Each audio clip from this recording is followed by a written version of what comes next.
है मेरे वन में? कौन? कोई ब्राह्मण तो नहीं?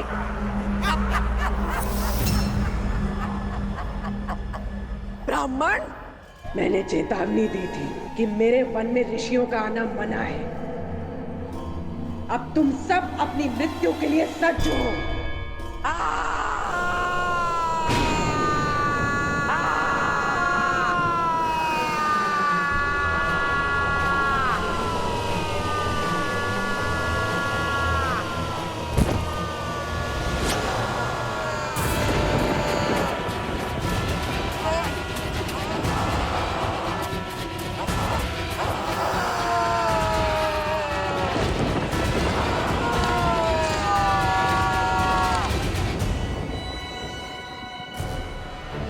भैया, प्रहार की आज्ञा दीजिए।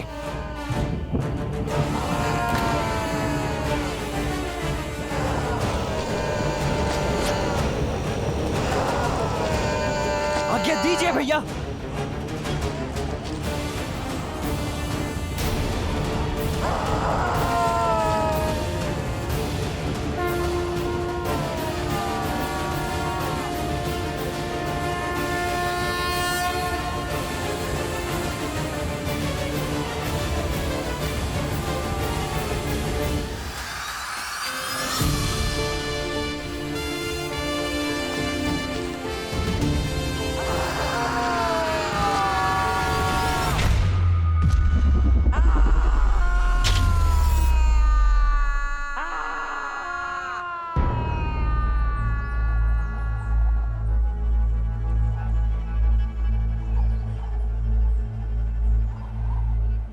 अद्भुत भैया, आपने तो प्रत्यंचा की टंकार मात्र से उस राक्षसी का अंत कर दिया।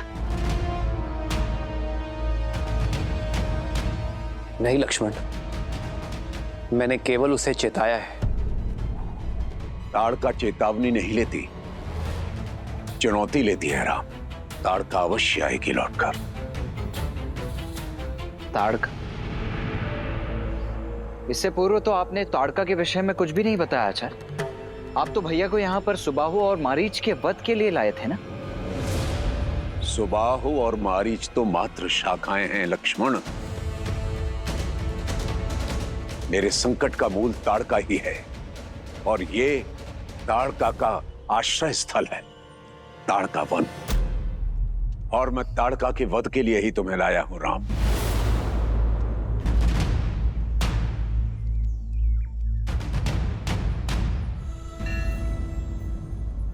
स्त्री का वध करना अधर्म है गुरुवर। मैं कारण जानना चाहूंगा। कारण उसके अतीत में छिपा है राम। पहले ये वन ताड़का वन नहीं हुआ करता था।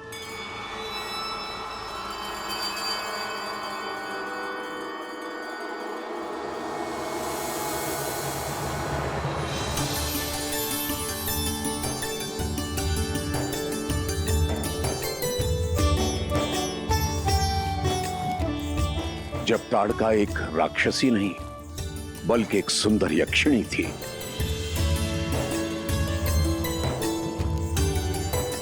यक्षराज सुकेतु की पुत्री। पिताश्री, मेरी पुत्री। यक्षिणी ताड़का के कोमल मन में प्रेम का अंकुर फूटा। उसे प्रेम हुआ एक गंधर्व से जिसका नाम था सुंड।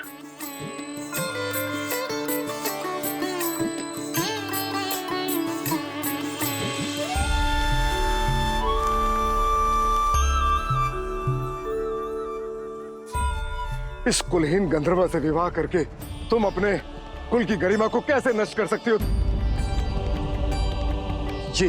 ये तुम्हें दुख और दरिद्रता के सिवा कुछ नहीं दे सकता।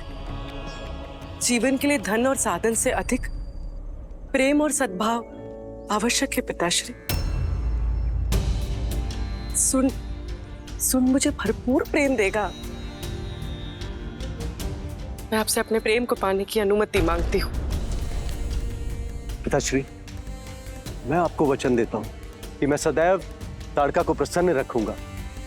कृपा करके हमें विवाह की अनुमति दे दीजिए। बस, ना अनुमति मिलेगी और ना आदेश। और पुत्री, तुम अपने सारे अधिकारों से, सारे वैभव से वंचित हो जाओगी।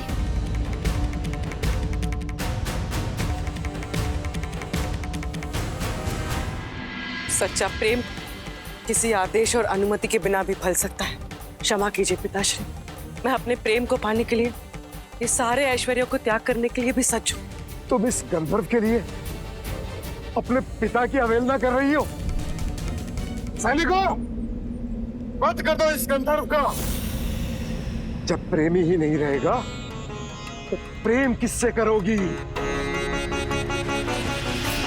छोड़ दीजिए, छोड़ दो मुझे। पिताश्री।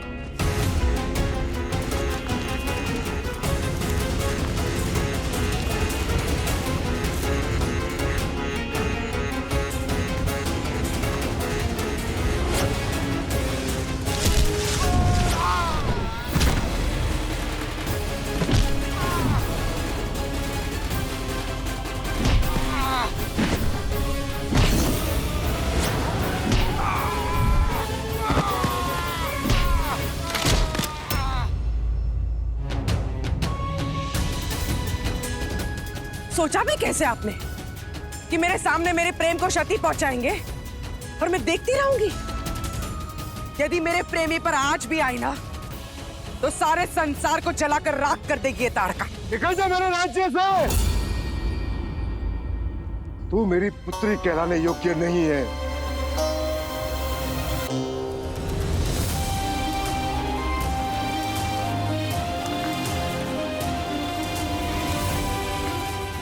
सुख सुविधाओं से पली राजकुमारी अब निष्कासित थी, पर सुंड के साथ प्रसन्न थी।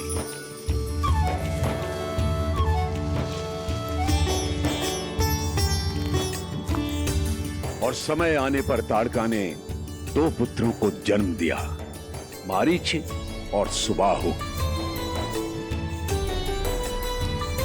पर जीवन में सुख के साथ दुख और समस्याएं आती हैं, और निर्धन की तो प्रकृति भी शत्रु बन जाती है। माता, भूख लगी है, भोजन दो ना। हाँ माता, बहुत भूख लगी है।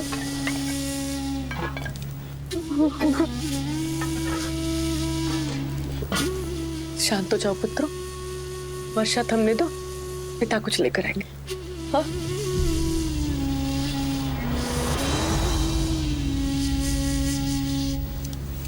आप कहाँ जा रहे हैं? भोजन खोजने। वर्षा तो थमने दीजिए। वर्षा तो सह सकता हूँ ताड़का, लेकिन अपने पुत्रों की आंखों से बरसने वाले आंसू नहीं देख सकता। शीघ्र लौटिएगा।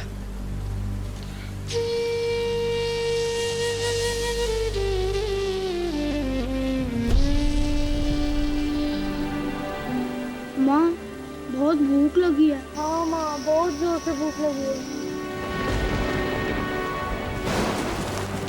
भयंकर वर्षा में सुंड वन में भटकता रहा, पर ना तो कोई आखेट मिला, ना कुछ खाने को। भूखे थके हारे सुंड ने शक्ति पाने के लिए वन में उग रही कुछ मादक वनस्पतियां खा ली।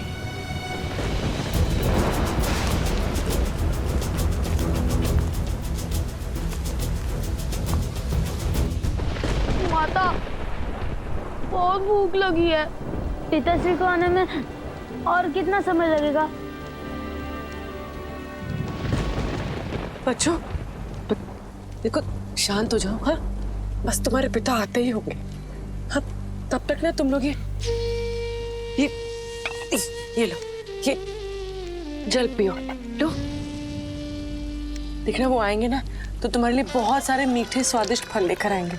और भूख जितनी अधिक लगती है, भोजन में उतना ही आनंद आता है ना? है ना? पियो। ठीक।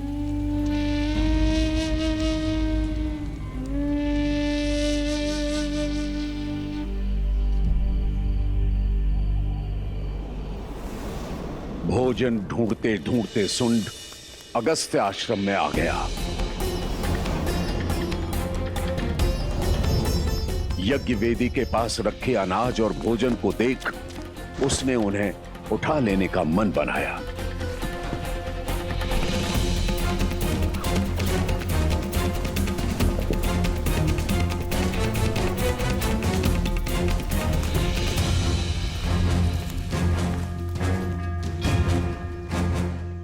उदाहरण चोर, यह सामग्री हवन के लिए है, स्पर्श भी मत करना। भूख भूख